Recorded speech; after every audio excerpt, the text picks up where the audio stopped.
Hey, my lovely and lovelies, anyone watching this. I thought I'd answer your question because I know this has been a while because I sort of got this before I went into hospital. So it's like 6, 7 weeks old. But you've also messaged me and I'm going to reply. I've just been so behind on messages. I mean, I swear people must have like PAs to do it to themselves. I mean, I love my girls, but they won't answer messages for me. So yeah, I don't know how people do it on a daily basis, kept with like 30, 40 messages I get is just so many. But anyway, I just want to have infinite energy. It's so annoying because I want to reply to all of you so quickly. But anyway, I will always get back whenever I can. But I will answer your comment here and then I will reply in the private message as well. Because I didn't know if anyone else might feel similar. So if you do, comment down below and let me know if you have any other got questions. Also, would you like me to do a TikTok replying with this with Elliot next to me so he could answer some of your questions too? Let me know if you'd like that sort of something you'd like to do because I know he'd be happy to do that. So yeah. The question is about, thank you for all this, all my heart, and for sharing.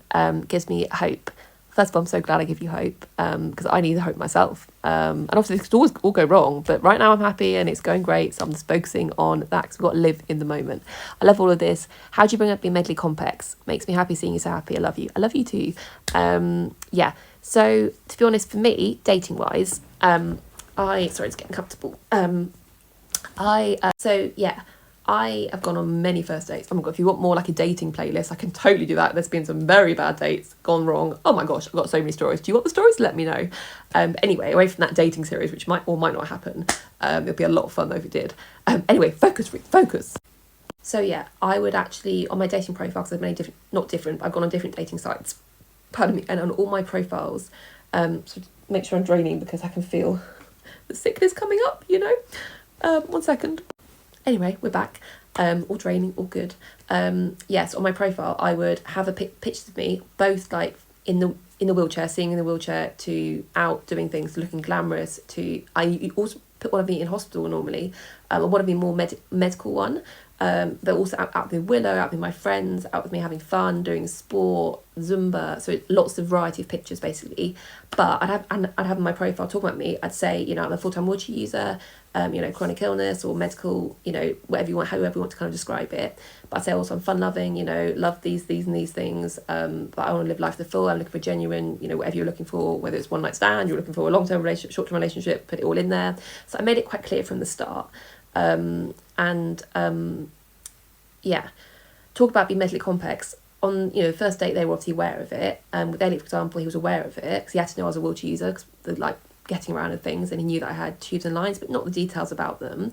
And then as we went on more and more dates, I would bring up more things. You know, so after the kind of second, third date, I had to bring up eating. You know, how do I eat? You know, and then my dinner of like actual nutrition, TPN and fluids, and then my pleasure diet of tasting food. But, you know, explaining tasting food to somebody who doesn't get it or ever been in that world of, you know, it's not easy. And everyone will have their different things that they need to bring up. You know, I wee into a bag and I have to use bowel prep and lots of medications to make my bowel go and move, and, you know, irrigation, fun, and all my other, you know, being sick on the floor and vomiting and how do I bring that up. And the first time Elliot stayed over, I had to get up in the middle of the night and I was so worried and scared of him seeing me being sick or being unwell, but he just was there. He just supported me through it, you know.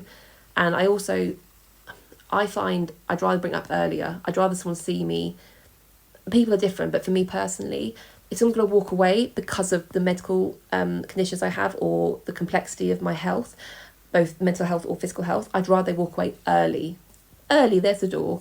I don't want to be like in a 6-month relationship and then suddenly I've hidden it all, kept it all behind kind of, you know, closed doors, kept it all behind the scenes as possible, and then I bring it out and then they're like, oh my God, I can't cope with this, and then they run away.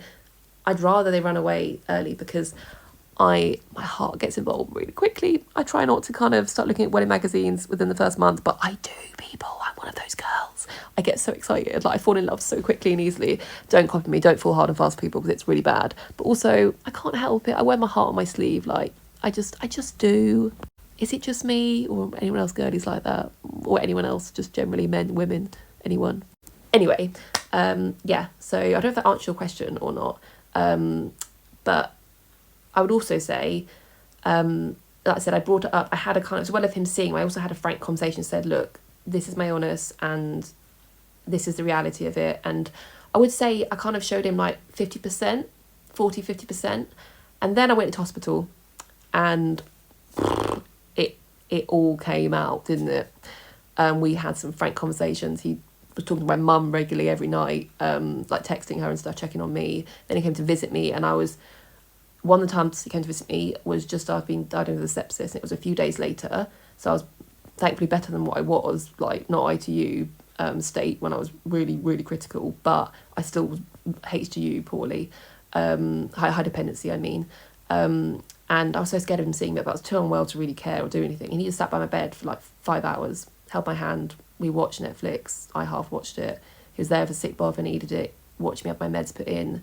You know, he started to understand more, and I was like, wow, he's just been here, sat by my side. And one of the dates we then, not dates, hospital visits, a date, I'd call it, I guess, maybe, was he was very honest, said, I need to talk to you about something. And he said, we talked about if I wasn't here anymore and how serious my health is and that it is life limiting. And I thought he was going to walk away, to be honest. I thought he was. And then he asked me, he said, Ruth, could I name a bench after you and put it in the park, my local park, so I can go and sit on it and see all the beautiful trees and plants and flowers and think of you, and I'd want to name it after you and have your name engraved on it. That was what he wanted to ask me, not about leaving me. He wanted to ask that because he'd been thinking about it, and he was like, I don't want to leave you because I know that, yes, your life can be shorter and I hate that. I want to be with you till we're 99, 100, but that makes me, if anything, just want to live for now, do more, be with you. I'd rather have 10 years or 5 years with you of quality, amazing time than 20 years with somebody who I'm not fully happy with. Where did I find this man? I don't even know. Yeah. Anyway, I've covered a lot there. I don't even know if I've actually answered the question, but I hope I have. But there is hope out there. There is hope, girls, boys, anyone. There is hope for all of you. And like I said, anything can change in a heartbeat. You never know. But I'm happy right now. And we live for now, the moment we're in right now. And that's all you can do, really. There is hope for that, and you deserve the best as well. Because I've had not the best at times. I've gone through a lot of trauma, things I've talked about in here, things I've not talked about in here. Some things I do keep private because I don't want them public.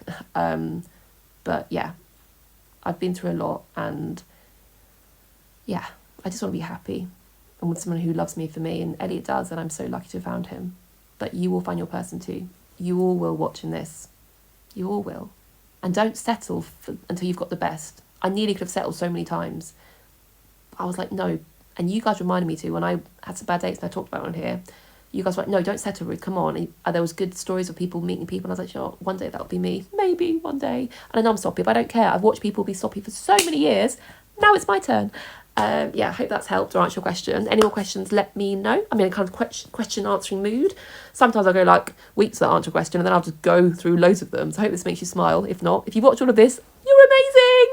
I'm part of the Roo crew and I always say that. But anyway, I love you all and there is hope. You are amazing and don't let anyone dull your beautiful sparkle. Okay? That is coming from me and that is a fact. That is a Roo fact. You are amazing, you are beautiful, you are funny, you are caring, you are kind, you are a beautiful spark and you are shining so bright. And if someone doesn't see your beautiful spark, then they don't deserve your spark.